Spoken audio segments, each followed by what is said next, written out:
નમસ્કાર દર્શક મિત્રો, ધ લોકસત્તા શોમાં આપનું સ્વાગત છે।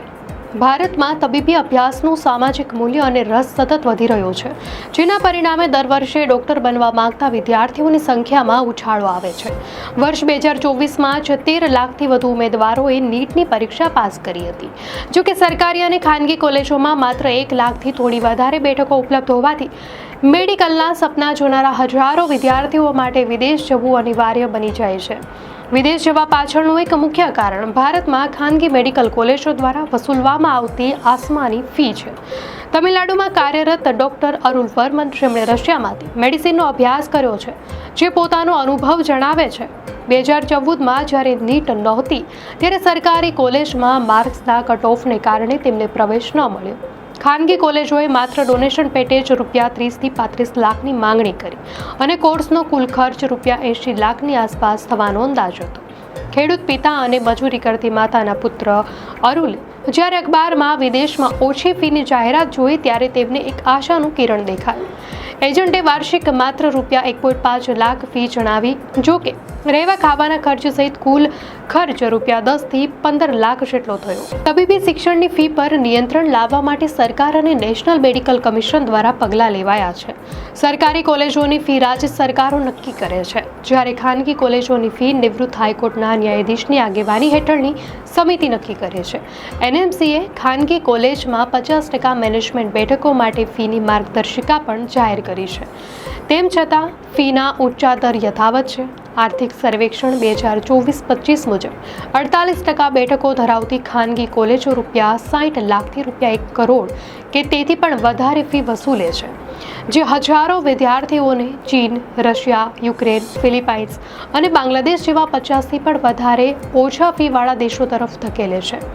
વિદેશમાં મેડિકલ અભ્યાસ માટે એનએમસી દ્વારા 2021માં કેટલાક નિયમો ફરજિયાત કરાયા, જેમાં અભ્યાસનો સમયગાળો ઓછામાં ઓછો 54 મહિનાનો અને સંબંધિત દેશની ભાષા શીખવાનો 6 મહિનાનો કોર્સ આ સમયગાળામાં સામેલ ન થાય તે જરૂરી છે।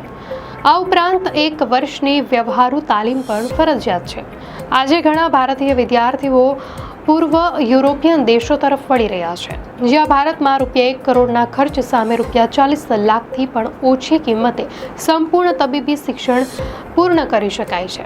IMDbના ડિરેક્ટર શશિધરન નામ્બિયારના મતે આ દેશોમાં ધોરણ 12માં 50% થી 60% ગુણ ધરાવતા વિદ્યાર્થીઓ પણ મેડિકલ અભ્યાસ માટે લાયક બની શકે છે।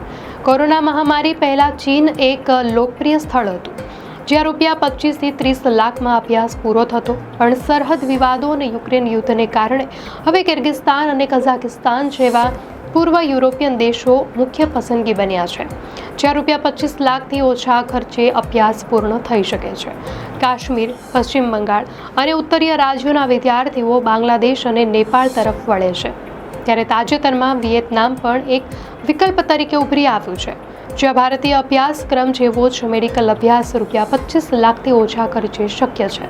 ફિલિપાઇન્સ ભારતીય વિદ્યાર્થીઓ માટે એક લોકપ્રિય સ્થળ છે, કારણ કે તે અંગ્રેજી બોલતો દેશ છે અને ત્યાંનું વાતાવરણ ભારત જેવું જ હોવાથી રોગો પણ સમાન હોય છે, જે વિદ્યાર્થીઓને સરળતાથી શીખવામાં મદદ કરે છે।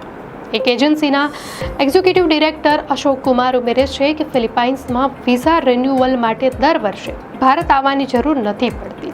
સૌથી મહત્વનું, માત્ર ફિલિપાઇન્સમાં જ વિદ્યાર્થીઓ મૃતદેહોનો ઉપયોગ કરીને શીખી શકે છે, જ્યારે અન્ય દેશોમાં મોડલનો ઉપયોગ થાય છે। ઉઝબેકિસ્તાન પણ એક મહત્વનું સ્થળ બની રહ્યું છે, ખાસ કરીને રશિયા યુક્રેન યુદ્ધ પછી અહીં એપોલો ગ્રુપ પણ ભારતીય વિદ્યાર્થીઓને લગભગ ₹40 લાખમાં તબીબી શિક્ષણ પૂરું પાડી રહ્યું છે, જે યુક્રેનમાંથી ટ્રાન્સફર થયેલા ઘણા વિદ્યાર્થીઓ અભ્યાસ કરી રહ્યા છે। વિદેશમાં મેડિકલ અભ્યાસ પૂર્ણ કર્યા બાદ ભારતમાં ડોક્ટર બનવા માટે foreign medical graduate exam pass કરવી પડે છે। 2024ના FMG પરીક્ષાના આંકડા દર્શાવે છે કે કિર્ગિસ્તાન, ચીન અને રશિયામાં અભ્યાસ કરનારા વિદ્યાર્થીઓની સંખ્યા સૌથી વધુ હતી, જે છેલ્લા 5 વર્ષમાં પૂર્વ યુરોપિયન દેશો તરફ વધેલા વલણનો સંકેત આપે છે।